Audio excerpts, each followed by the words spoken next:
Welcome to my channel mga Sama or None. Kung bago ka pa lang dito sa channel na ito, subscribe muna para updated ka sa susunod na i-upload ko dito sa YouTube. Thank you. Magandang umaga po sa inyo. Kahapon nagpitas pala ako ng mais. Nagsimbrero ako tapos dinobli ko yung damit ko. Sobrang init kasi ng panahon. Yung mais pala na ito guys ay pagkain ng manok, wait, pati pala yung suha na hagap ng camera. Yan pala lahat ang napites namin ng 4 na oras guys. Katapos namin magpitas ng mais, nag-tracer sila, kailangan madami yung tao pag nag-tracer kasi daming gawain tulad ng pagbuhat ng mais at iba pa.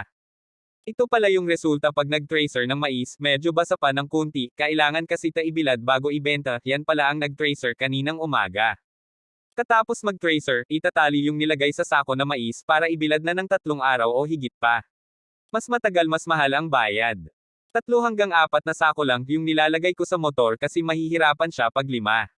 Ito pala guys yung binilad naming mais, kailangan matuyo to kaagad para mabenta na. Kailangan din naming kalatin para mabilis matuyo yung mais. Salamat sa panunood guys.